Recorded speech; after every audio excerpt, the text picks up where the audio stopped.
rare and balanced view on politics in today's world. Based on facts, born of rationality, common sense, and logic, providing context on today's events. This is American Perspective with Rick Thomas. Hello, everyone, and welcome to American Perspective, where America is unfortunately dying as of today. Yes, Trump has got his fate being put in the hands of 12 individuals as to whether or not he will move forward as the first ever convicted president. Because, I mean, let's face it, come November 5th, he'll be president again. He will be president again because of stuff like this BS. Now, I'm going to tell you, if you have little ones running around, there is a possibility that I am going to I'm going to be dropping some bombs here, trying to keep it family friendly, but this is just disgusting. So make sure you have those earmuffs ready. Make sure you have them ready and waiting, or you may even want to put the earmuffs on right now, I guess. I don't know. Anyway, this is just absolutely disgusting. This is absolutely the most horrible thing that I could even imagine. Talk about a third world banana republic like this. It's so bad that, Dan Bongino, who's like one of my favorite podcasters, he is broadcasting right now. He just did an exclusive interview with President Trump, and he's finishing out his show. I don't know if it's in lieu of tomorrow or if this is like something special that's just going to be here tonight. I don't know. I'm assuming it's on Rumble, so you can go and take a look over there. What's going on? Is my sound gone? Bonnie? What's up with the sound? That's what she says. Well, we'll see. We'll see about her answering. Anyway. Oh, you're saying that I'm getting a little too loud? Is that what it is? Am I getting too loud for my... There we go. How about that? Is that a little bit better? Yeah, some people saying it sounds fine to me. Other people are saying it sounds weird. Maybe I bumped it up just a little bit too much. See if that kind of helps. I might have been pushing the limits, let's say, because of my excitement over this bullshit. Anyway.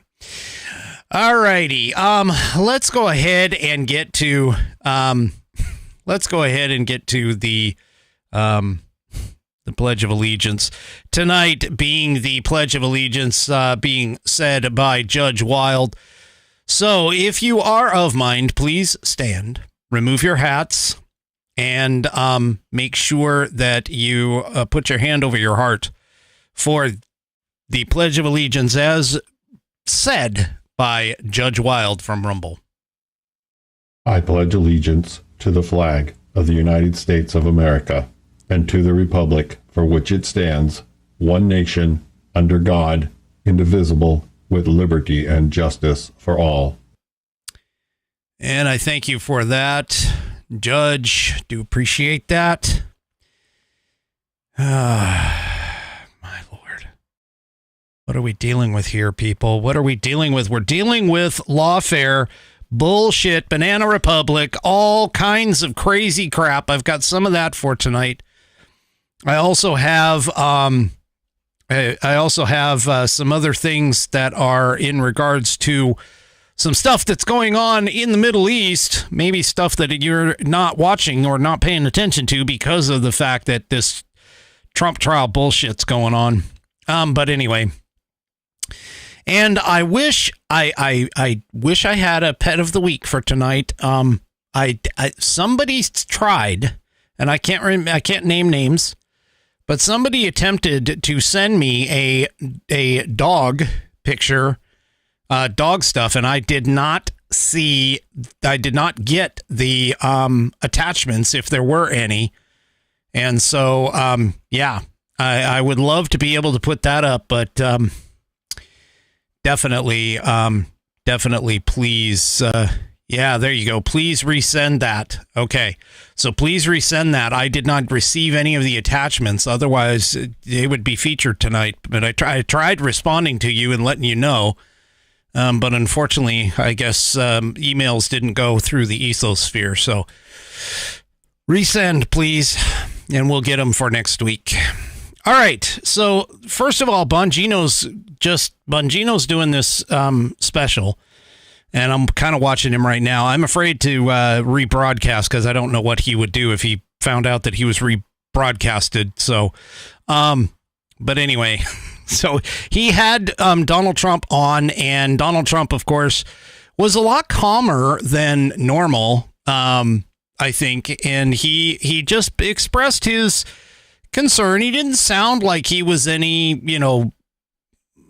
overly excited about this thing. He just sort of sounded like he was resigned to whatever kind of happened. But obviously he was talking about how bad the country is. Dan did ask him about getting people in for the bureaucracy, getting rid of the bureaucracy and getting out of the, getting people out of it. And, it just, anyway. Yes, Mark, I am live tonight. Mark over on Facebook asks if I was live tonight. But if you're asking me if Bongino's live, yes, he is right now. He is live, so I'm kind of going up against him. He's got, about 77,000 people. Yeah, that's about right. 77,000. They seem to be dropping off. I think all they did was they came to listen to they came to listen to Donald speak, President Trump speak. So anyway, all right. So let's go ahead and get into this. First of all, everybody knows that the Trump trial has now been handed over to the jury. They've received their instructions. Now, I went and posted on X, albeit a little early maybe, but I went and posted on X with regards to the potential jury instructions, and some people were like, hey, the jury isn't going to get their instructions until tomorrow. Yeah, well, they got pretty much what I said that they were going to, pretty much, not everything, but pretty much. Oh, by the way, I forgot. God, I'm so flustered over this stupid ass bullshit that we've got going on. This is what I'm drinking tonight. This is Wild Turkey 101 for tonight. Bourbon, whiskey. And of course, today is, I can't forget this. Today is Whiskey Wednesday. It's like Taco Tuesday, but for badasses. All right. I got both of those. There we go.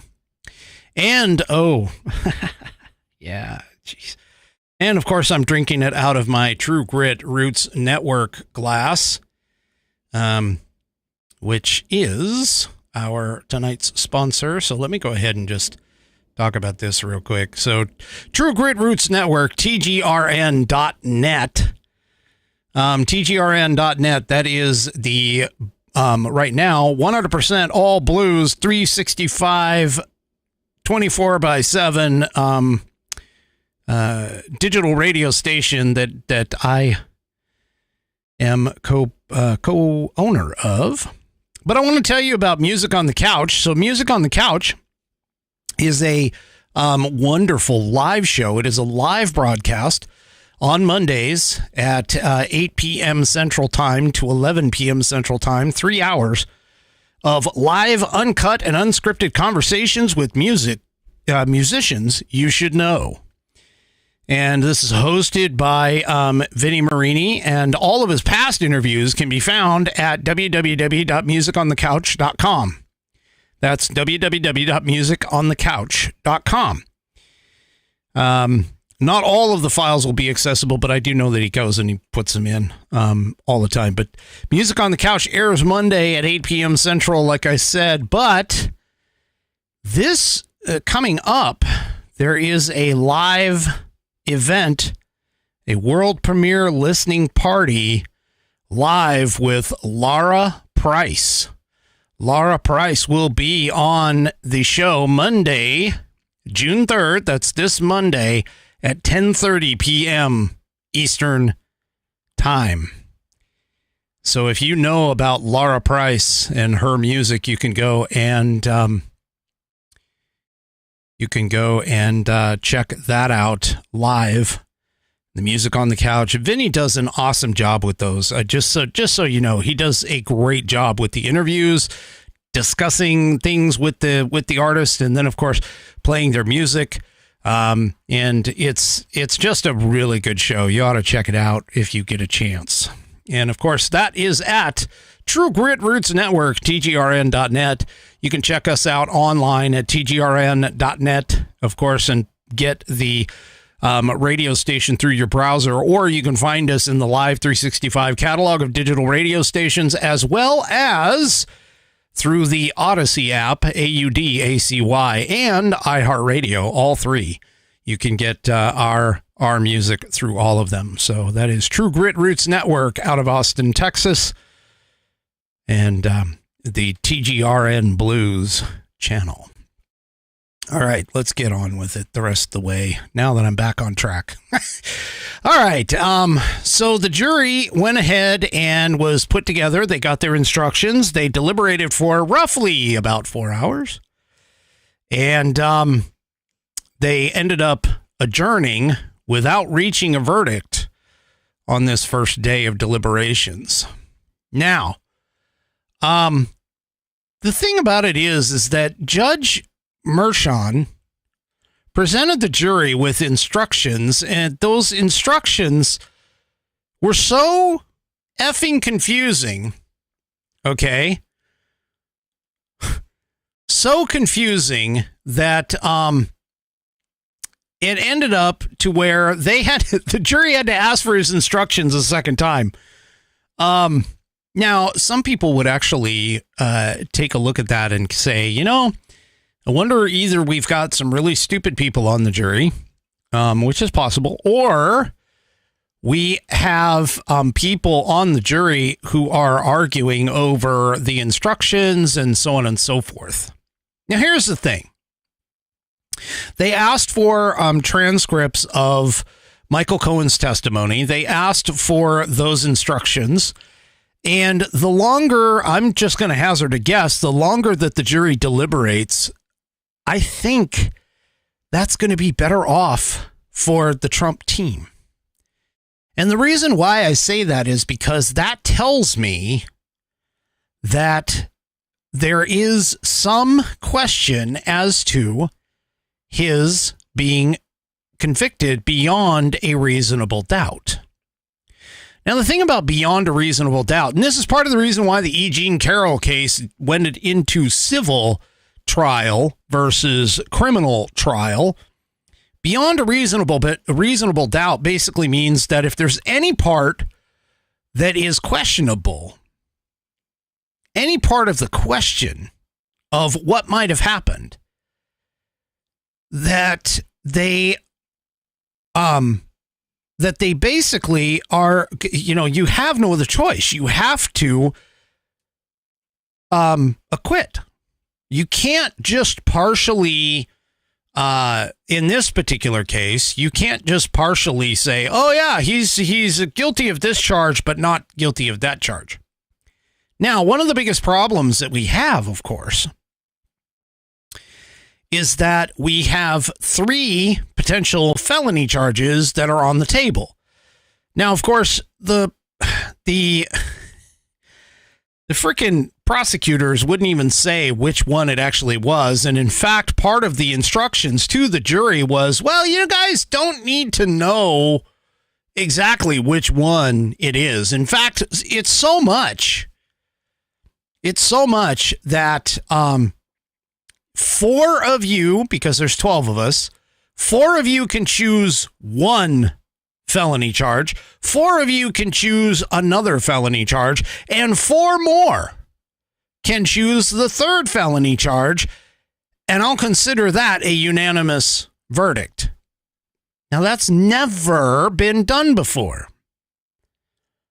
The judge is basically saying that you don't even have to agree on which charge he's guilty of in terms of the crime that he was supposedly trying to cover up, which, by the way, again, as I pointed out before, trying to prove intent is like one of the harder parts of a trial, especially when this kind of shit, where there is actually no 100% irrefutable evidence as to him doing it.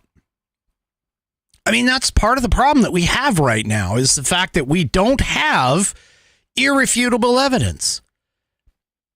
The left keeps saying, oh, there's mounds of paperwork. Well, yeah, but he's not saying that he didn't make the payment. He's not saying he didn't sign the checks. He's not saying and denying that there was an NDA in place, that they put it together. Neither side from the get-go has disputed those facts. What is in dispute is the fact that Donald Trump, 1, was not directly involved, and 2, Donald Trump didn't go and purposely do this just to cover up for the election. That's what's on the jury's, that's what's in the jury's hands right now. And where that tie comes from, a lot of people don't seem to understand this, but where that tie comes from is from credible witnesses who are able to give a narration of what Trump's mind might have been. Now, there's a reason why they didn't have Weissman. Okay, there's a reason why they didn't have Weissman testify. There's a reason why they didn't bother to bring him in, that they only had Cohen. You have to ask yourself why. Why did they not want that guy? And yes, the jury is completely unclear because the judge's instructions are about as clear as mud in terms of what they're supposed to be convicting him for. So my guess right now is that there is at least some questions from at least one member on the jury who is basically saying, guys, folks, let's be honest here. What charge are we supposed to, what is he being accused of? I mean, if we can pick any one of the 3, that basically means that any one of the 3 he could have been charged with. That's not the way our justice system works. You have to have a clear, articulatable charge that somebody is charged with. There's none of this, he just doesn't look smart. He just doesn't look innocent. And so we're just going to grab this charge over here and we're going to bring that down. And then we're going to grab this charge. And we think, yeah, these are, the things that we deal with. No, you have to tell the jury, look, he is guilty of this. Especially because of the fact that the felonies that he's being charged with aren't actually felonies. Covering or putting together or mislabeling, expenses is a misdemeanor. And that's assuming that you can even prove that they mislabeled it improperly. Keeping business records improperly is a misdemeanor in the state of New York. But Fat Alvin Bragg has decided to do all kinds of gymnastics that I don't think he's in shape to do. But he's decided to do all these gymnastics and make it extremely questionable as to what the hell the jury is supposed to frickin' rule on. That's it. That's what we're dealing with here. Even the leftist folks are the ones, the leftist legal analysts are the ones that are saying, you know what? Yeah, this doesn't seem, they didn't pass theirs. There is reasonable doubt all over this case. When your own people that you rely on and experts don't agree with you, that becomes a bit of a problem. Becomes a bit of a problem. Well,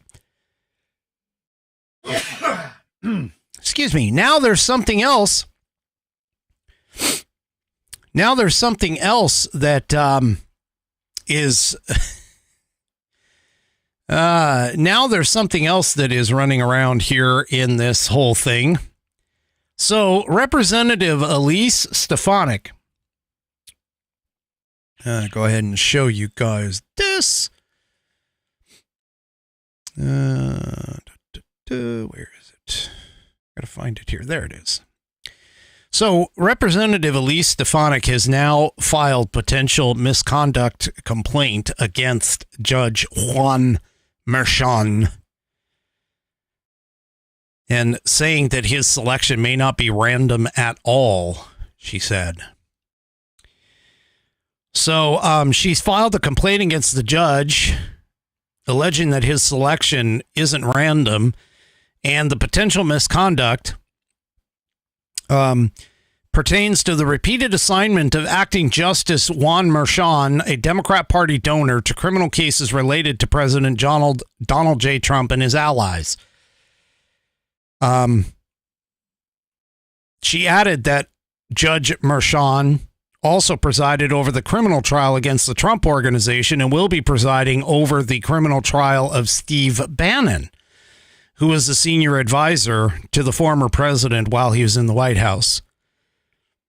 So Ms. Stefanik noted in her letter that there are about 36 judges eligible to oversee Trump-related cases, but Judge Merchan, who is an acting justice, was selected for 3 of the cases related to the former president and presumptive Republican nominee. She wrote, if the justices were indeed being randomly assigned in the criminal term, the probability of 2 specific criminal cases being assigned to the same justice is quite low, and the probability of 3 specific criminal cases being assigned to the same justice is infinitesimally small. And yet we see acting Justice Merchan on all 3 cases. Well, she may have a point here. She added in the letter, one cannot help but suspect that the random selection at work in the assignment of acting Justice Merchan, a Democrat Party donor, to these cases involving prominent Republicans is in fact not random at all.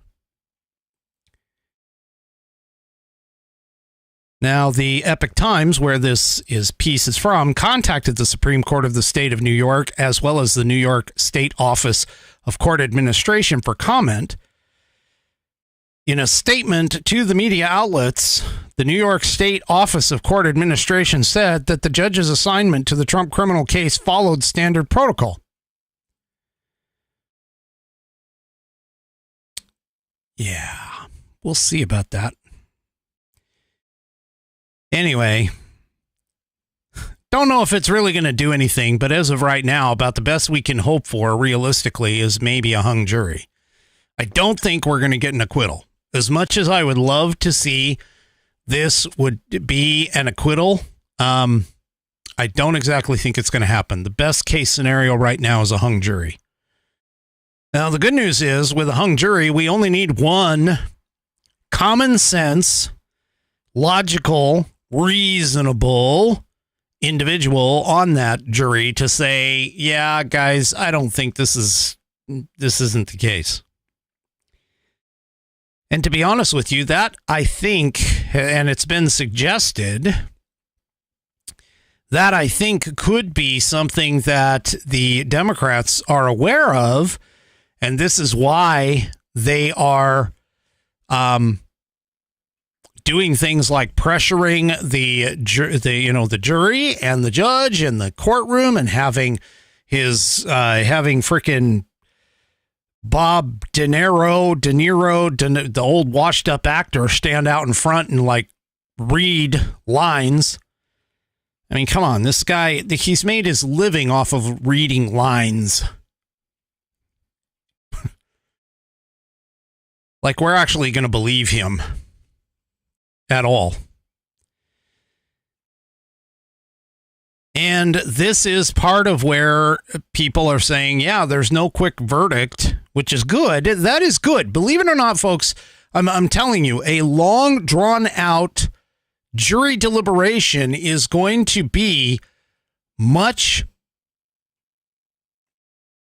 less of a bad news for Trump, especially because they have 34 charges to go through, supposedly. But if we would have had a quick turnaround, that would have been a bit of a problem. Now, the jurors are expected to resume deliberations at 9:30 a.m. Eastern Time. That's 6:30 a.m. here on the wonderful West Coast tomorrow.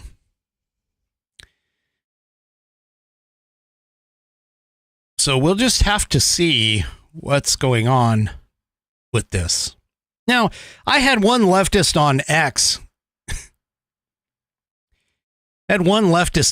Who kept saying stuff like, well, he signed the checks. Well, no shit, he signed the checks.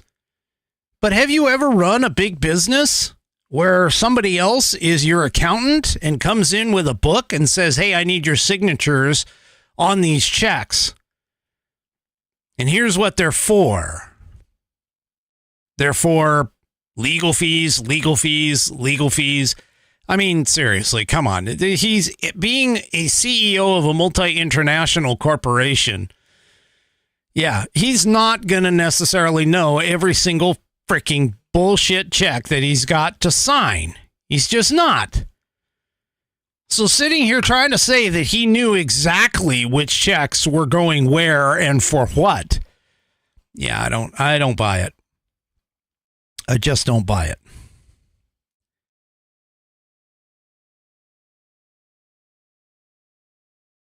Now, a bunch of legal experts, of course, are saying, well, first of all, they're saying that like I was saying, that the trial is a bunch of bullshit. But second of all, they also are saying that if he is convicted, he might not, or he doubts that they will incarcerate him.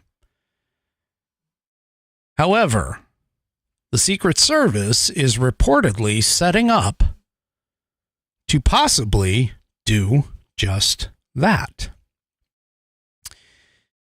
Now, here from the Daily Wire, Secret Service prepares for the possibility of Trump going to jail. So the Secret Service has reportedly met with jail officials in New York in anticipation of a possible conviction. A corrections source told CBS News that such preparations were underway as the Manhattan trial reached closing arguments in the jury deliberations this week.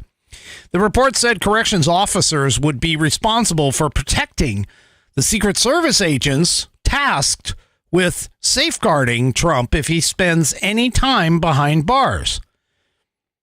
Now, although the location where Trump might serve jail time remains unclear, CBS noted shorter sentences can be served at the Rikers Island complex, which has two wings typically used for high-profile inmates. Of course, people have been saying that this is, bullshit, which is true. Robbie Starbucks, who's a political commenter on X, said, today the government is trying to throw the leading candidate for president in prison on bogus charges in a city stacked with far-left jurors. He added, lack of evidence won't matter to many of these lunatics, total commies. Trump's only way out is if some sane people got on the jury. Rogan O'Hanley, who is better known as DC Drano, says if Biden puts Trump in jail, Trump will win in a landslide we haven't seen since Reagan. All right, so here's the deal with the whole Secret Service, and I'm only going to be sort of regurgitating what Bongino has said, and Bongino actually pointed this out.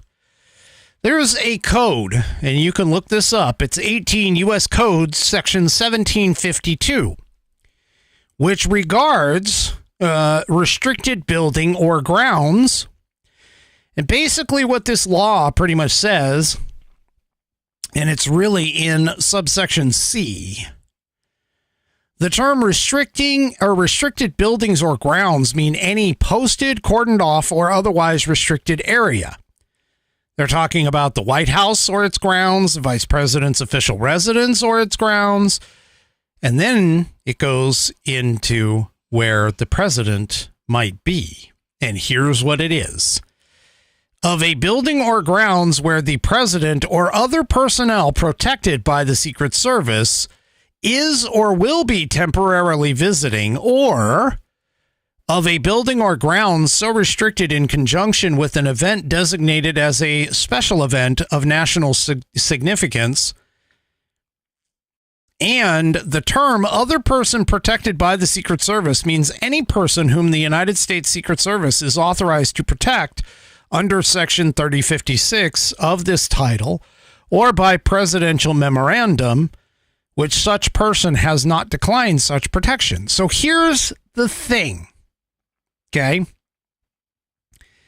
The Secret Service has the legal capability to basically look at the prison and say, our protectee, in this case, Donald Trump, is going into your facility. Therefore, we are taking over an entire wing of your building, and we will decide who comes in and out of that section. We will decide who has access to the president and who does not.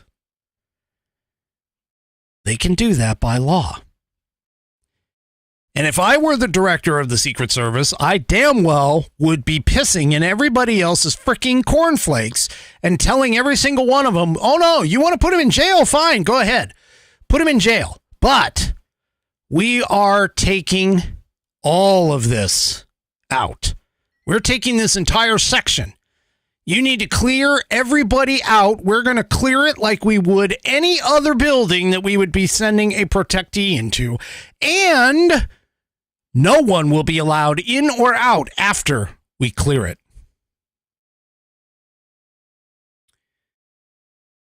And that's what I would be doing if I were in charge of the Secret Service. I would be giving the family not so friendly, double-barreled middle finger to the Department of Prisons of New York and say, nope, I'm taking it over. That's it. We're taking it over. We are in charge of this protectee. They are not going to die on my watch or get injured on my watch. And so I'm going in there and cleaning this whole fucking place out. And you can either clear it or we can find some other arrangements for this. This isn't playing around here, people. This isn't playing around. Now, there is a possibility, a probability that if he does go in and get convicted, that there will be an appeal. I guarantee you there will be an appeal. The problem with the appeal process, though, is that it could take some time. Now, could he potentially jump the state courts and go directly to SCOTUS? Maybe. It depends. But I honestly, I'm thinking that probably the two most likely scenarios here are either one, we end up with a hung jury. That's the best that we're going to end up with. Option number two is that he gets convicted, but serves no jail time. Because again, this is the first time he's ever been convicted of something, so there wouldn't be any reason why they should put him into jail or any other piece, or give him jail time or anything else. If nothing else, they would serve him community service or probation or something like that.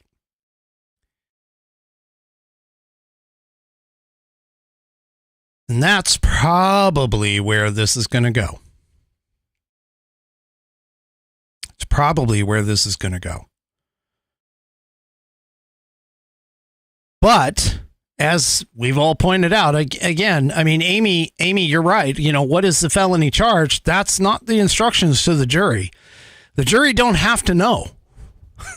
The jury don't even have to pick. In fact, the jury, like I said, out of the 3 felony charges that are supposed to be on the table here, the jury could split 4, 4, and 4, and the judge will consider that a unanimous vote.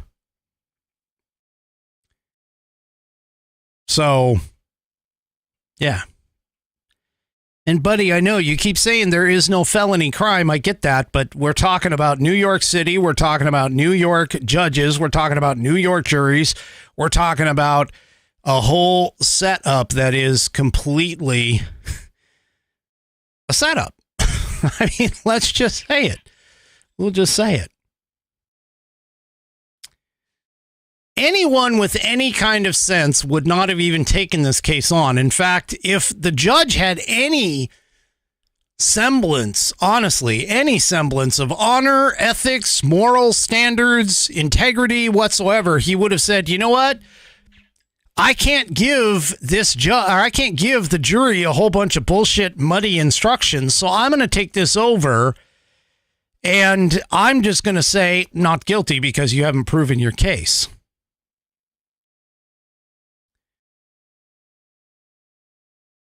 That's what should happen. That's what should happen. But it didn't, because we're not dealing with a judge with moral standards, ethics, or any other principles that he might stand upon. That is just it.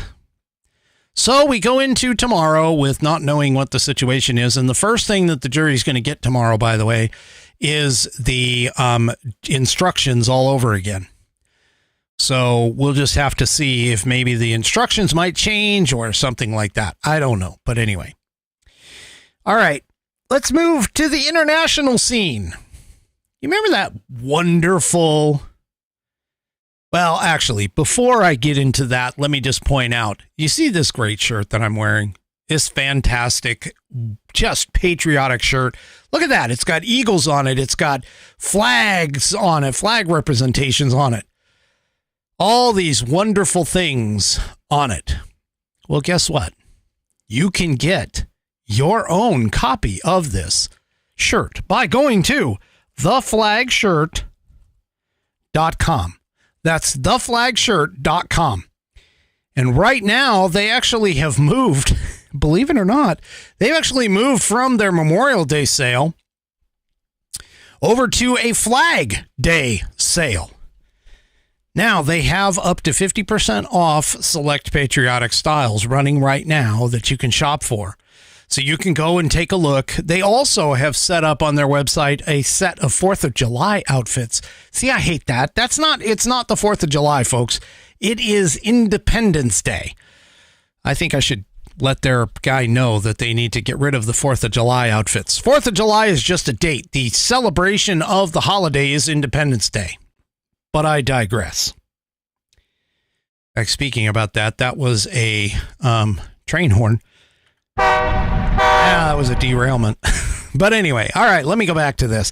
So, theflagshirt.com, you can go and check it out. They have got some fantastic shirts, hats, accessories. They're all in American colors, the good old red, white, and blue, and patriotic prints.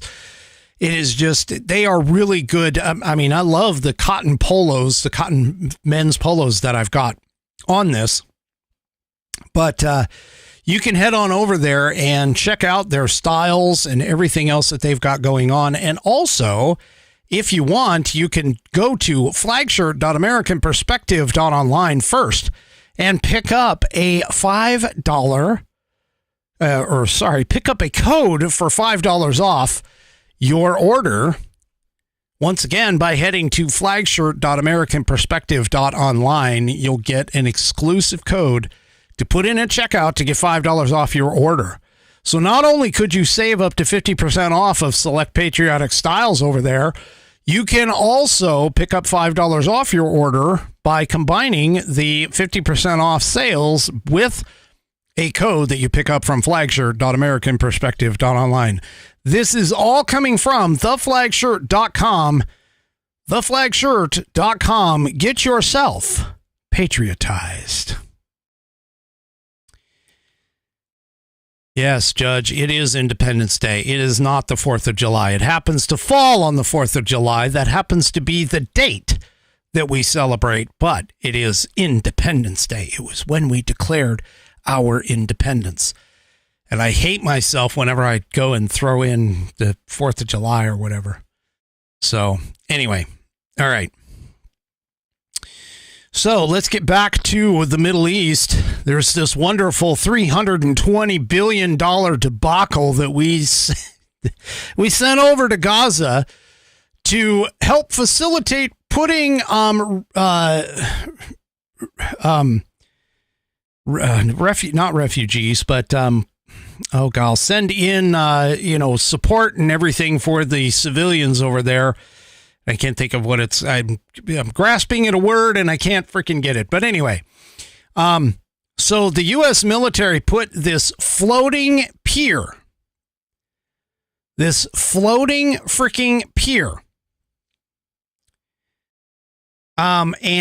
the pier apparently has broken loose and is washed up ashore elsewhere. It's broken apart based on a storm that rolled through the area recently. So this from the Daily Caller. Biden admin's floating Gaza pier problems go from bad to worse. So the U.S. military was forced to halt aid shipments to Gaza on Tuesday after the floating pier was damaged by bad weather over the weekend. The damage sustained is only the latest in a string of logistical and operational problems that have plagued the pier since it was constructed in mid-May. The J-Lots Pier was a horrible idea, according to Michael DiMino, a senior fellow at Defense Priorities and a former CIA and defense official. He told the Daily Caller News Foundation, "It's a horrible idea due to the challenges that we just saw basically wreck the whole project." He said it was never a sound plan to begin with. Well, then again, nothing with Biden is sound, folks. Anyway, whether it's accidents, logistical hurdles, risk to our troops, and all of these problems have come to fruition. I don't think that there should be any effort to try to continue this or salvage it or fix it. I think now is an opportunity to say this failed. Why does that not surprise me any? Because we have a moron for a president who has been wrong on every foreign policy issue ever since he started civil service. Fucking moron. Anyway. So, not only has getting aid into Gaza be a problem, They told him, I saw an article on this earlier, and they told Biden in the beginning, this was not what that frickin' floating pier is designed for. Yeah. And it literally is gone. In fact, here is a video. Let's take a look at it. There's his pier.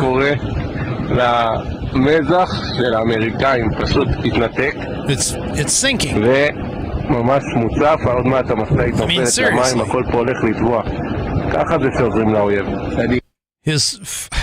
God, what a fucking moron. I'm sorry. We're being led by morons. That's what it is.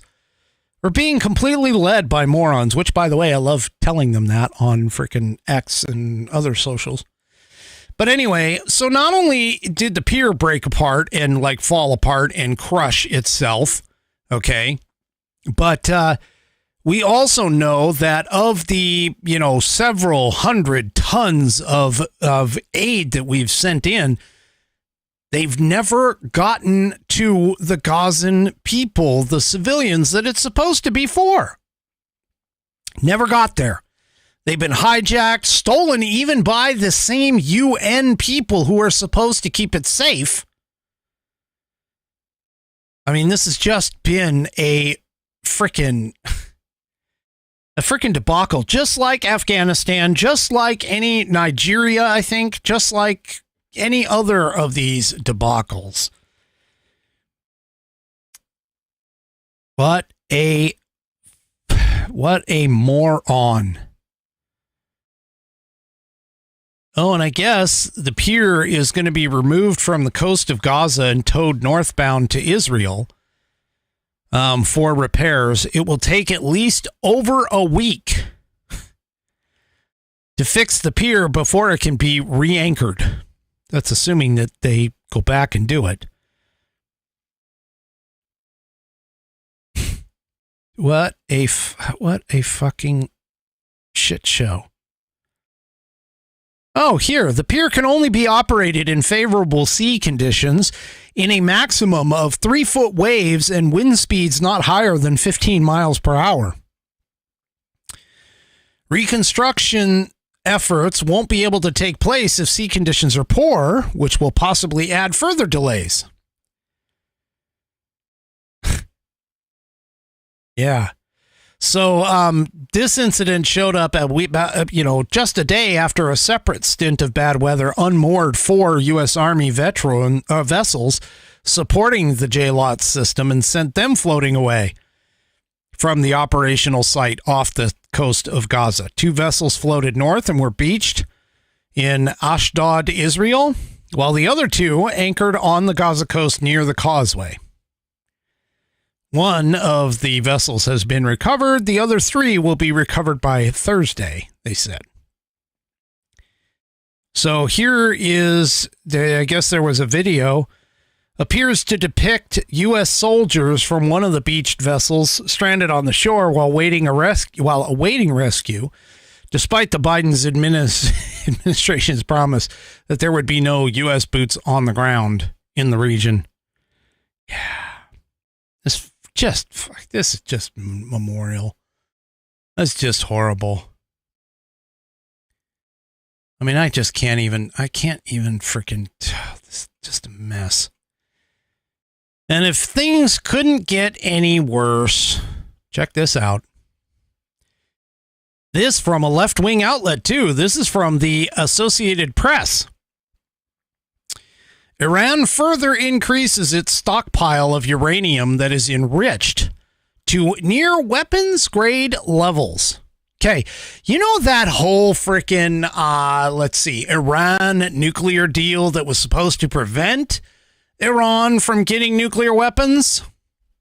Yeah, all it's done is accelerated Iran getting nuclear weapons. Oh, the Biden administration gave a $6 billion windfall to Iran. They also have refused to enforce sanctions on Iran selling oil to China and Russia.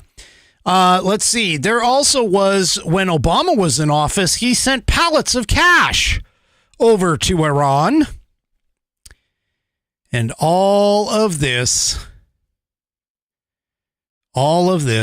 has culminated in the potential possibility that Iran is going to have a nuclear weapon. Now, Mark Levin has mentioned on multiple occasions he believes that they'll wait until after the election and then they'll announce that they have one. But apparently, according to this article, Iran has further increased its stockpile of uranium enriched to near weapons grade levels.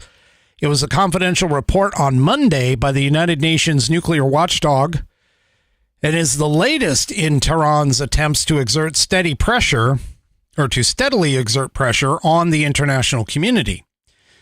Iran is seeking to have economic sanctions imposed over the country's controversial nuclear program lifted in exchange for slowing the program down. The program, as all matters of state in Iran, are under the guidance of Iran's supreme leader, Ayatollah Ali Khamenei. And that likely won't change, even with last week's helicopter crash that killed the president and foreign minister. The report was by the IAEA, known as the International Atomic Energy Agency, also comes against the backdrop of heightened tensions in the wider Middle East over the ongoing Israeli-Hamas war. Now, Israel and Iran have carried out direct strikes on each other for the first time last month. The report, as seen by the Associated Press, said that as of May 11th, Iran has 142.1 kilograms, which equates to 313.2 pounds in the imperial measurements, of uranium enriched up to 60%, which is an increase of 20.6 kilograms or 45.4 pounds since the last report by the IAEA. Uranium enriched at 60% purity is just a short technical step away from weapons grade level at 90%. Yeah. Now, by the IAEA's definition, around 42 kilograms or 92 pounds of uranium enriched to 60% is the amount at which creating one atomic weapon is theoretically possible if the material is enriched further to 90%. Also, as of May 11th, the report says Iran's overall stockpile of enriched uranium stands at 6,201.3 kilograms, or roughly 1,306. Oh, wow. That's additional numbers in here, and I don't think that was what they were intending on doing. I think it's 13,671.5 pounds, which represents an increase of 675.8 kilograms, or roughly 1,490 pounds, since the previous report by the IAEA. Anyway, Iran has maintained its nuclear program is for peaceful purposes only, but the IAEA doesn't believe it and has warned that Tehran has enough uranium enriched to near weapons grade levels to make several nuclear bombs, if it chose to do so. He acknowledged that the UN agency cannot guarantee that none of Iraq's centrifuges may have been peeled away for clandestine enrichment. Did you catch that line? Let me read it again. The IAEA, which is the UN agency to watch over these people, and keep them from getting the enriched uranium to make bombs, says that they can't guarantee that none of the centrifuges, which a centrifuge is the device that actually enriches the uranium, it can't guarantee that any of them haven't been peeled away and taken somewhere else for clandestine enrichment. What the actual hell? Really? They don't even know where the damn enrichment or the centrifuges are. Yeah. Okay. First of all, you can't believe Iran at their word at all. Not to mention the fact, think about this, okay? Let's just put this into perspective. Let's assume that Iran does enrich uranium and gets maybe 1 or 2, maybe 3 nuclear weapons. Okay? Maybe that happens, okay?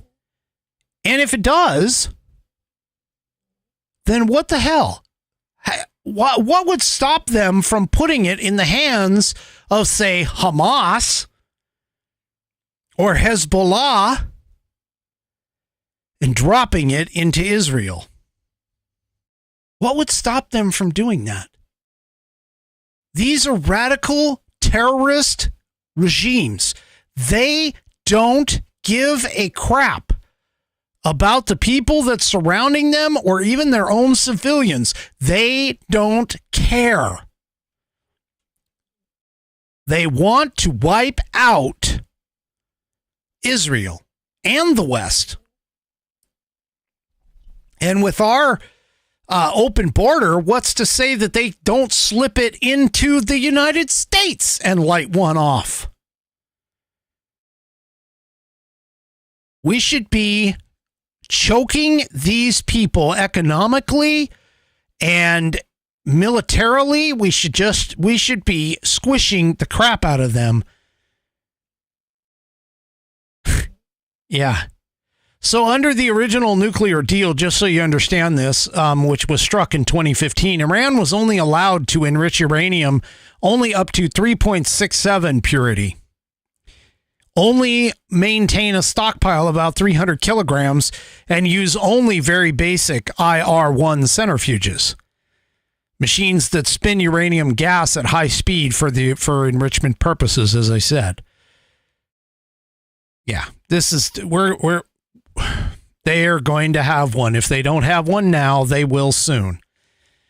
And you know what's even worse? Is the fact that Biden is helping them. Biden, according to this piece in Hot Air, is actually protecting Iran from European sanctions. He not only is ignoring our sanctions on them, but he's now helping to protect them from European sanctions. Europe is much closer to Iran. It is so much easier for them to get in to Europe and cause damage.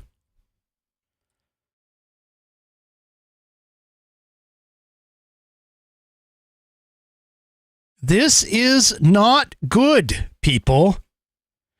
Joe Biden has seriously undermined everything that was going on in the Middle East. He has seriously undermined everything that is happening over there.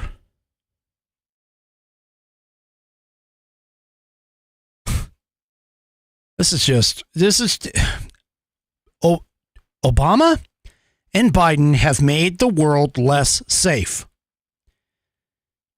End of story. Obama and Biden have made the world less safe.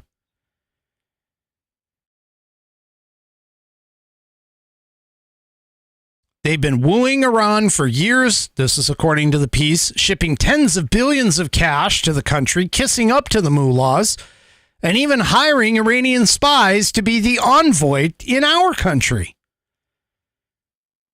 Another Iranian shill, according to the claim in the piece, is still working at the Pentagon. And now we learn that a Memorial Day news dump that the Biden administration is begging our European allies to give Iran a break as it pursues nuclear weapons. The administration is pressing European allies to back off plans to rebuke Iran for advances in its nuclear program, even as it expands its stockpile of near weapons-grade fissile material.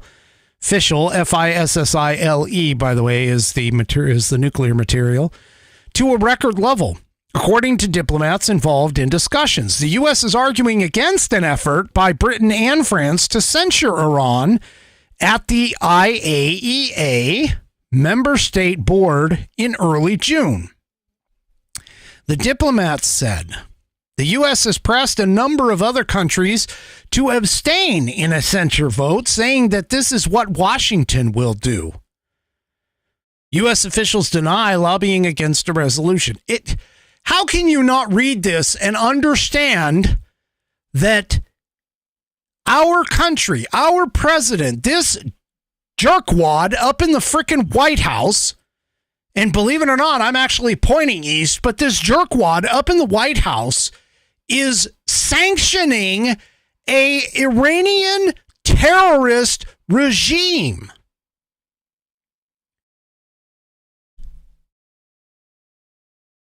This is insane. And we have morons in the Democrat Party who are freaking talking about how great this guy is and how wonderful this guy is and how he needs to have 4 more years to destroy this country. What the actual hell? I cannot believe this, people. We are completely unsafe in this world. They took a look at Joe Biden leaving Afghanistan with our tail tucked between our legs, 13 of our service members killed on the exit, however many hundreds of Americans that were left over there to fend for themselves. And this geriatric, oatmeal brains, kid sniffing, daughter showering moron in the White House is allowing this to happen because he thinks it's going to get him reelected. He thinks it's going to keep him in power. You know what's worse about all of this? You know what's worse about all of this? Is the fact that it's going to take us probably 3 times as long to clean this up. To clean up all the shit that this guy has been doing to this country since he started. It's going to take us about 3 times as long to get us back on track to where we need to be.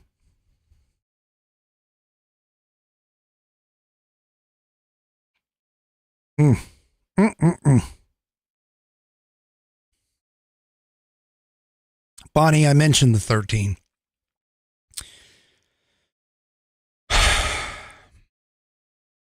What a... I'm telling you folks, if we lose in November, we not only lose America, we lose the world.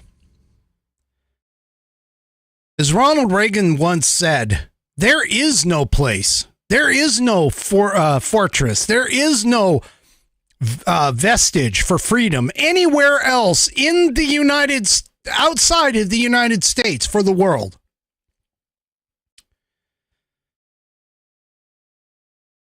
This guy's a fucking moron. God. You know, and you can tell that they're desperate too, by the way. You can tell that they're desperate by their actions. You can tell that the leftist, Marxist, I won't even call them American Marxists. That's what Mark Levin calls them, is American Marxists. I won't even call them American Marxists. Because these bastards aren't even American. They don't care about the Constitution. They don't care about the rule of law. They don't care about the values and the principles that made this country great. But you can tell that they're getting desperate.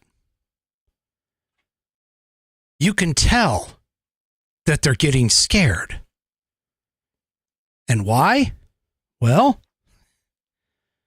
because of shit like this. So Samuel Alito is under attack even more so than Clarence Thomas, although Clarence Thomas is just Clarence Thomas is definitely also under attack too. I'm sorry, I'm laughing at Outlaw Dog. She's about ready. She's going to cut my rant here, I think. Anyway, back on track. Sorry. So this whole thing that they're doing to Alito as an attack on him is complete and utter garbage. Now, Alito, to his credit, has already said, no, I'm not going to recuse myself. Why should I recuse myself for something that my wife did under her First Amendment rights? Which is exactly correct. That little thing known as the Constitution in the First Amendment. Now, here's the thing that the left, and I've been pointing this out on the socials, the left doesn't seem to understand. And you and I, you know, my Whiskey Warriors know, because they went and I showed you that list that's out there of all of the things that the SCOTUS justices have done in the past that they forgot or refused to recuse themselves for. And all of those, if you go and look at the list and see what they have done, and you take a look at all of that and you look at this, and you're going to be like, oh my God, this is mild in comparison to all that crap. But here's the thing. They're going after Alito. They're going after Thomas because of the fact, I think, there's two major cases that involve Donald Trump and Donald Trump's trials that are likely, because of the freaking SCOTUS leaks, likely not going their way in conversations within the justices. That there is a high probability that we could be looking at a 5-4 or a 6-3 split on the presidential immunity case, as well as the January 6th case. And that is why they are attacking Alito, to get him to recuse.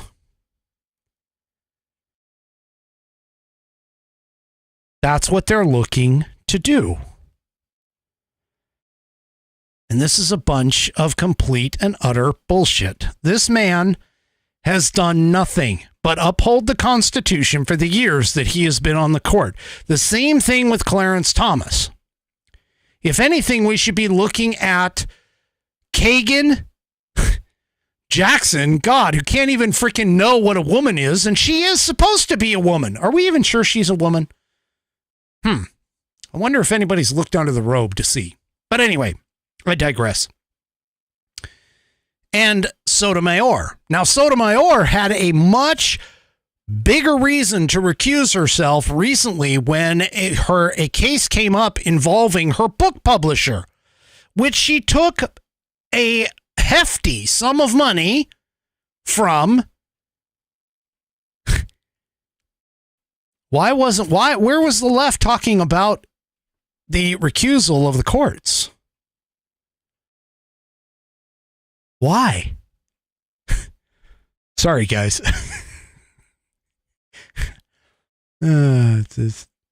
Anyway. Well, she can't figure out if she's a woman. How the hell? I mean, seriously, you just look down. Am I a woman? Yep. Am I a man? Oh, yeah. I got a twig and berries. I'm good to go. Just, jeez. Anyway. Yeah, this just, I mean, oh God, I'm so disgusted right now, and it's going to get even worse. It's going to get even worse, to be honest with you. And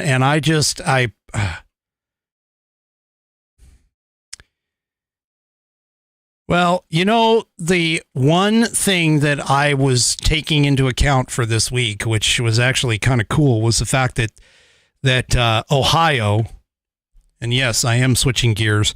That one thing that Ohio did, where Ohio was like, hey, if you guys hold your national convention after the cutoff in August to get your boy on the ballot, then yeah, we're done. You know, you guys are done. He won't be on it. Well, now I guess, at least according to this post-millennial piece, the DNC, which, it's not a surprise that they would do something like this. It really wouldn't. But anyway, the DNC is going to hold a virtual nomination to make absolutely certain that Joe Biden can qualify for an Ohio ballot. Okay, I got a dumb question. If you're going to hold a virtual nomination to make sure that Joe Biden can qualify for the Ohio ballot, what do you think this does to the conversations about potentially replacing Joe Biden? If he's going to get nominated through a virtual roll call ahead of the actual Democrat National Convention, what do you think is going to happen if they decide to replace him? Now, I think this is actually an indication that the DNC is really not looking to replace him. Okay? I think this is an indication that the DNC, as much as they may want to, is not able to necessarily replace him. Because think about this. Ohio might have, in a stroke of genius, okay, I think Ohio has actually forced the DNC into a no-win situation. If they hold a virtual nomination. Now, of course, keep in mind, if the virtual nomination does not come out Joe Biden's way and they end up nominating somebody else, that could also happen too. Okay, that could also happen too. But if they go and do this prior to the August 7th cutoff, and I believe it's August 7th, to make sure that he gets, the deadline is on August 7th, which is a few weeks before the convention to be held in Chicago. So if they hold this virtual thing right before August 7th and they don't vote Joe Biden in, then we already know what's going to happen at the convention in Chicago. I'm actually kind of surprised that they're sort of showing their hand on this. I would have thought that they probably would have said, okay, fine, we're going to move our convention up. That way, they would have the capability of potentially putting in somebody else, other than the fact that Joe Biden has won, far and away won all of the primaries that have been going on, to the point where he clinched it like after the first three primaries. But seriously, though, they have gone and they're announcing that they're going to do this virtual nominations. So once they nominate Joe Biden to be on the ballot in Ohio, I think they're kind of stuck. I think they're going to be kind of stuck.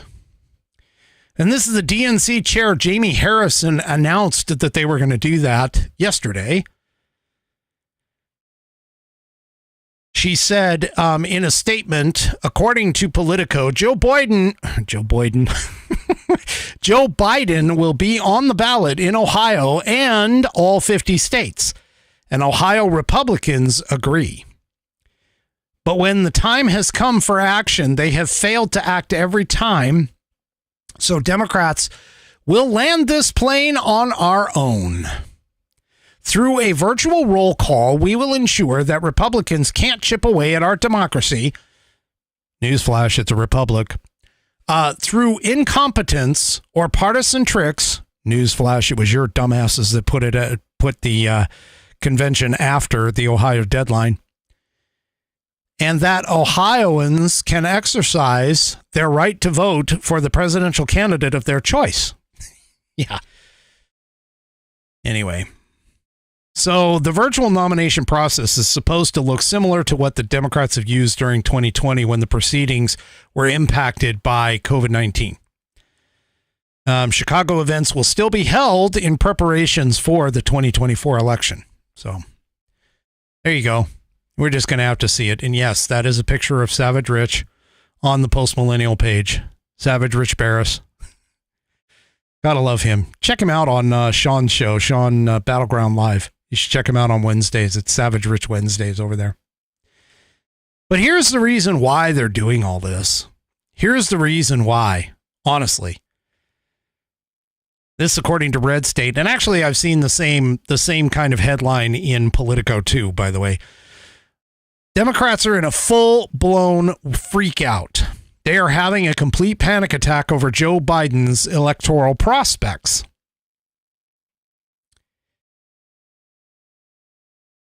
And it's not hyperbole, people. I mean, I'm not being Joe Biden. I'm not saying it's that's not hyperbole. It's a pervasive sense of fear that has settled in at the highest levels of the Democrat Party over President Joe Biden's reelection prospects, even among office holders and strategists who had previously expressed confidence about the coming battle. All year, Democrats have been on a joyless and exhausting grind through the 2024 election. But now, nearly 5 months away, anxiety has morphed into palpable trepidation, according to more than a dozen party leaders and operatives. And the gap between what Democrats will say on TV or print and what they'll text their friends has only grown as worries have surged over Biden's prospects.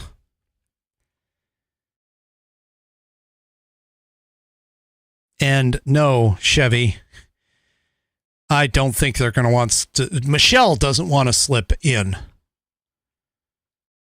Michelle doesn't want to slip in as she wants nothing to do with politics. Nothing to do with politics. And I don't blame her with all the questions running around about her and her husband and everything. I honestly don't think they want that spotlight anymore. They'd rather be in the dark, in the basement. As Obama said, I want to be in the basement in my sweat pants and giving people what to say. But anyway, let me show you an example of what I'm talking about in terms of the road. So here is the electoral map as they assume it to be today. Now, as you can see, Wisconsin, Michigan, Pennsylvania, Georgia, Arizona, and Nevada are in brown. And the reason why, or light tan, I guess, and the reason why they're like that is because of the fact that this site, 270towin.com, is viewing them as potential toss-ups. Now, my guess is that they actually are a little bit different. I would trust, we were talking about Rich Barris just a minute ago, I would trust Rich Barris's polling than some of these, but here's where they are freaking out and why they are so scared.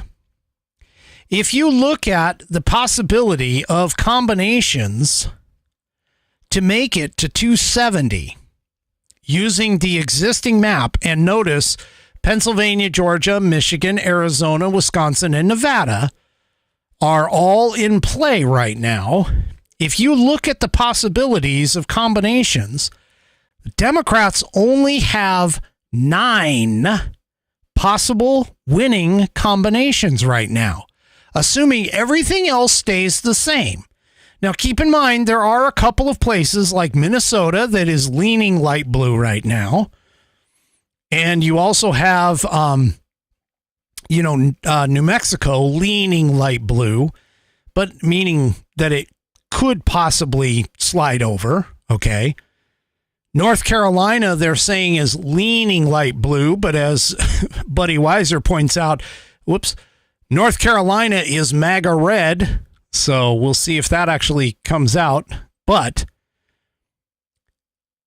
the thing about it is that Democrats only have 9 possible party winning combinations here to make it to 270. If the Republicans go in, the Republicans actually have 12 different possibilities to get them into winning combinations. So there's more chances and more possible combinations where they could, maybe win Pennsylvania, maybe win Georgia, maybe win, if you just pick up Pennsylvania and Georgia alone out of those states that I mentioned, out of those 6 states that they're calling as toss-ups. If all Trump does is pick up Pennsylvania and Georgia, he makes it to 270. Or he could pick up, let's say, Georgia, Michigan, and Wisconsin and make it to 276 as an example. But there's 12 different possible state combinations right now where Trump could win the election.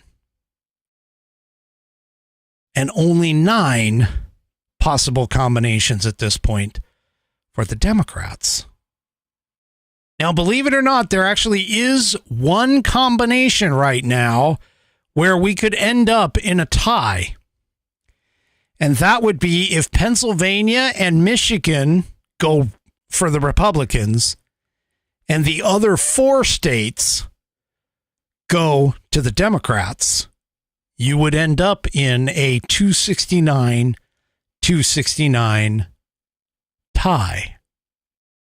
Which, if you recall, as I told you, 269 means that we would end up sending it to the House of Representatives to choose the president for the, I think, second time in history.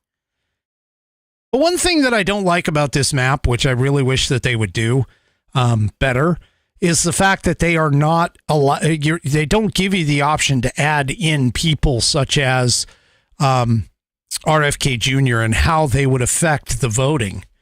So here's kind of the thing. If you have one of these light blue states that's sort of kind of not, but not really, something could happen if RFK was on the ballot.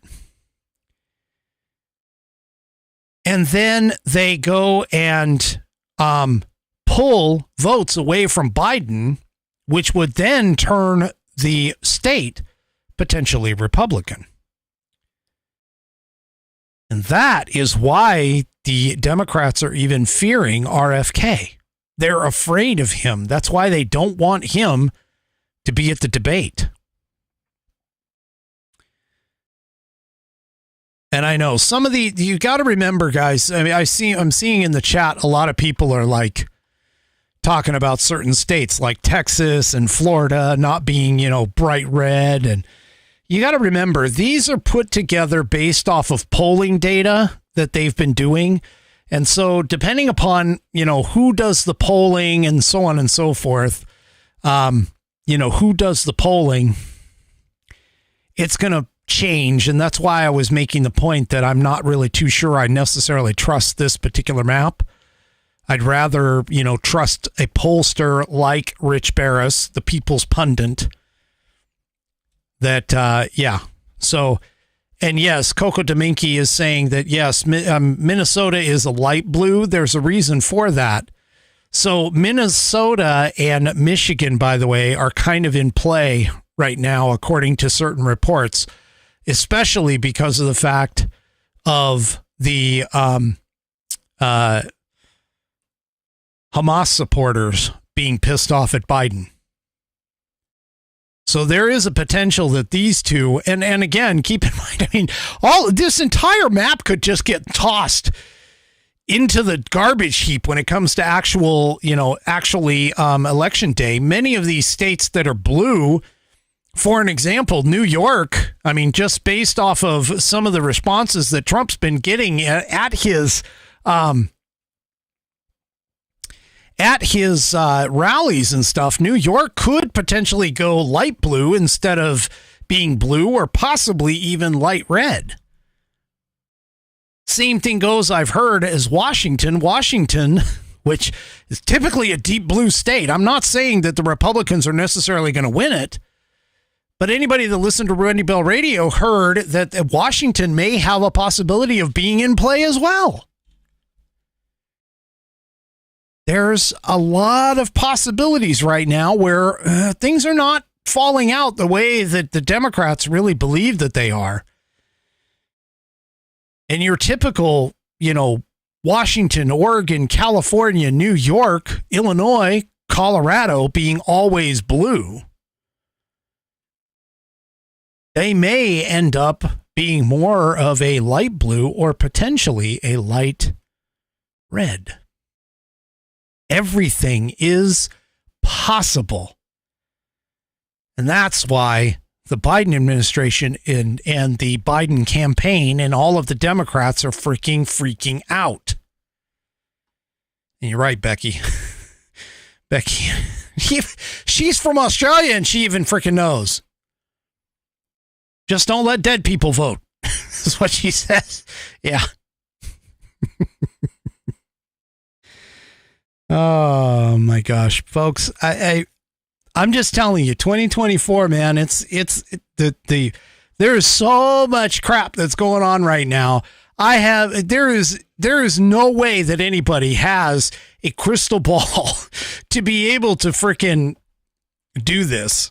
I envy the pollsters. I mean, look at what happened in 2016. Everybody, all of the pollsters were saying there's absolutely no way that Hillary Clinton can lose. And what happened? Trump came in and freaking took it. I think we are potentially on another one of those kinds of situations again.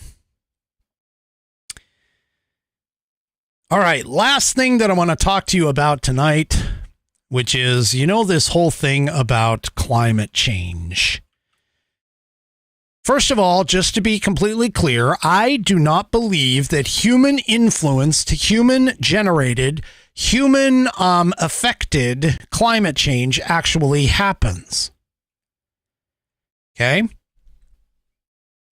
I don't think it does. And there's a lot of people who agree with me. But you know what? It's not just us. It's not just locally. Just like the whole Joe Biden, times where he had to step out of the race for president back in the day because of the fact of all of his plagiarism and all of his lying and all this other crap that we have. Well, guess what? Town Hall dug back in the archives and they found this. There was a CBS News report from over 40 years ago that is actually proving that global warming is the ultimate hoax. So, in 1982, CBS News put a segment on the subject where the godfather of fake news, they call him, Dan Rather, anchors the end times predictions for the environmental. Well, this writer calls them clowns. I don't care. I can call them clowns too, I guess. Who predicted that 25% of Florida would be underwater by now. They also mentioned or talked about the predictions and the theories where all of our agricultural centers would have to relocate to Canada. In 1975, Newsweek published an article about global cooling, which was also happening at the same time. So we're not only warming, but we're cooling at the same time. We're doing both. And they suggested that reglaciation was projected to hit North America. Massive granaries holding seedlings were advised to be built since food shortages would be rampant. Yeah, that event never happened. Have you ever noticed it photographs, and they've been running all over? There's a, I think it actually is in Australia, believe it or not. There's one that I've seen that is kind of like this little castle turret that's sticking out into a ocean area. And this castle turret supposedly they've taken a photo of it 100 years ago and they've got it juxtaposed to a photo taken just like 5 or 10 years ago. And the sea level from 100 years ago in the black and white photo all the way to the color photo taken just recently, that the sea level has not changed. Yeah, our temperature does adjust, and actually studies have shown that even if we were to not do anything, like right now, we would only have an increase of roughly 2 degrees Celsius, which, granted, for those of you that don't understand Celsius, 2 degrees is quite a bit in the long run of things. But the thing is that the Earth has been warming and cooling for thousands of years. Things have been changing. Reports have been coming out with the whole debunked comments about, oh, hurricanes are getting worse and more strong. No, they're not. They're not even getting, in fact, they're actually decreasing in frequency. The reason why you're getting larger reports of more damage is because more people are living in the path of the damn thing. And that's essentially what's going on. The number of tornadoes hasn't necessarily changed much. In fact, it may have been decreased. But the amount of damage that's been going on and recorded over history, you got to wonder why. Well, it's because there's more people in the path of those weather events. It may look like they are getting worse, but they're not. Anyway. All right, folks, that is the end of the program. Do me a favor, if you enjoy what I have put together and would like to, of course, follow me, head on over to rumble.com. Get yourself an account. It's free, and make sure that you find the American Perspective channel and hit that green follow button.